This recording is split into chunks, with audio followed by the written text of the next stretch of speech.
Anda yang bermaksiat wahai hamba Allah. Tiga yang terakhir ini adalah tidak usah jauh-jauh, kita semuanya. Kita semuanya yang bermaksiat, semua dari kita bermaksiat. Yang bermaksiat, sadari kekasihmu Nabi Muhammad menyeru untuk taubat. Kekasihmu Nabi Muhammad menyeru untuk kembali. Kekasihmu Nabi Muhammad mengajak kita untuk menuju pengampunan Allah. Nabi Muhammad penuh kasih, setiap malam menangis, memohon kepada Allah untuk kita, untuk keselamatan kita, untuk kejayaan kita nanti di akhirat. Itulah kekasih kita Nabi Muhammad sallallahu alaihi wasallam. Yang banyak dosa, yang banyak dosa, sadari dulu kalau kita berdosa. Kalau anda berdosa, sadari dulu, ketahuilah bahwasanya dosa itu penghalang antara kita dengan baginda Nabi Muhammad sallallahu alaihi wasallam. Dosa menjadi sebab kita jauh dari baginda Nabi Muhammad sallallahu alaihi wasallam. Dosa yang menjadikan kita susah menyeberang siratal mustaqim. Dosa yang menjadikan kita susah di alam barzah. Dosa yang menjadikan kita kerepotan di saat di padang mahsyar. Maka malam ini, ayo kita sadari dosa kita, hai hamba Allah. Kekasih kita Nabi Muhammad mengingatkan, memberitahu bahasanya Allah Maha Kasih dan Allah Maha Pengampun. Maka jangan sembunyikan di hadapan Allah tentang dosa-dosa itu.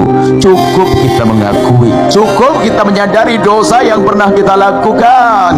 Apapun dosa itu, sebesar apapun dosa itu, sadari dan sadari Allah yang Maha Pengampun akan mengampuni dosa itu. Jangan menunda esok hari, hamba Allah. Inilah saat indah kita untuk menuju kepada Allah. Kekasihmu Nabi Muhammad mengajari untuk kembali. Nabi Muhammad tidak pernah berdosa dan tidak berdosa, tapi memberikan contoh kepada kita. Beliau beristighfar sehari tidak kurang dari 70 kali. Bahkan dalam riwayat satu majlis 70 kali istighfar. Tidak pernah berdosa tapi banyak istighfar seperti orang kebanyakan dosa. Tapi kita yang banyak dosa jarang istighfar seperti orang yang tidak punya dosa. Ini problem kita, hai hamba Allah. Malam ini ayo kita menyadari kesalahan kita, semua dari kita. Sadari, tidak usah nengok dosanya orang lain, dosaku masing-masing. Yang berdagang punya dosa, dosanya berdagang. Yang petani punya dosa. Ya siapapun dari kita yang punya mata punya dosa mata, yang punya telinga punya dosa telinga. Kita semua punya dosa, enggak usah nengok dosanya orang lain, akan tapi lihat, tengok dosa kita sendiri. Tadi ayat yang dibaca, termasuk di antara orang yang ahli surga ternyata pendosa. Termasuk penghuni surga adalah pendosa. Pendosa yang bagaimana? Walladzina idza fa'alu fahishatan, yaitu mereka orang-orang yang pernah melakukan kekejian, melakukan dosa, segera ingat kepada Allah, ingat Allah, kemudian memohon ampun kepada Allah. Ketahuilah Allah Maha Pengampun. Khususnya ini yang saat ini Masya Allah, yang disebabkan karena mata. Sadari dari yang kita lihat di jalan-jalan tadi, Habibana Habib Bakar mengingatkan tentang dosa-dosa. Masya Allah, sudah sangat cukup sebetulnya untuk itu. Aurat menjadikan sebab kita tidak bisa melihat baginda Nabi, menjadi sebab kita tidak bisa ketemu baginda Nabi. Akan kami perjelas lagi maknanya kesadaran kita bahwasanya ada dosa yang gara-gara mata ini. Yang tidak punya mata aman, yang diciptakan Allah nggak punya mata aman di hari ini. Godaan dosa hari ini melalui mata.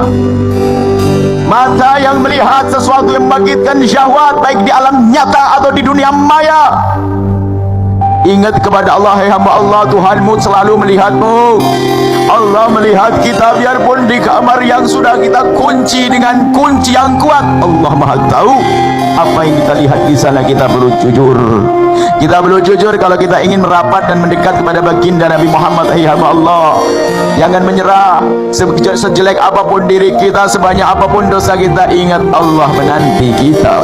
Allah menanti kita memohon ampun kepadanya. Maka ayo bergegas. Yang penting hari ini kita ikrar, kita sadari awas dosa-dosa mata kita. Dosa mata yang kita lihat dengan mata yang membangkitkan syahwat, Membagikan syahwat memang sesaat, kemudian syahwat hilang, akan tapi menancapnya kenangan di pikiran dan di hati kita, itu menjadikan kita rusak, sehingga syahwat kita cari-cari, sehingga melihat orang yang seharusnya kita tidak syahwat menjadi syahwat. Kita dengar berita ada perzinahan terjadi, bahkan terjadi dengan sesuatu yang semestinya tidak boleh terjadi, yaitu dengan mahramnya, dengan anak, dengan ibu, dengan ayah, semuanya gara-gara pandangan yang kotor. Maka jangan main-main urusan pandangan. Ya Allah, apa yang Anda lihat selama ini, ingat, gantilah dengan memandang Al-Quran, gantilah dengan baca tulisan-tulisan yang bermanfaat. Pastikan kalau itu membahayakan, yakini kalau itu membahayakan. Anda harus yakin itu membahayakan. Tontonan-tontonan yang membangkitkan syahwat itu hari ini mengerikan. Begitu mudahnya orang mendapatkan yang demikian itu. Akan tapi ketahuilah, jika Allah menjaga Anda, tidak ada yang bisa mengganggu Anda. Jika Allah melindungi Anda, tidak ada yang bisa mengganggu Anda. Akan tapi jika Allah membiarkan hambanya dalam kehinaan, maka begitu mudahnya menyaksikan yang demikian itu.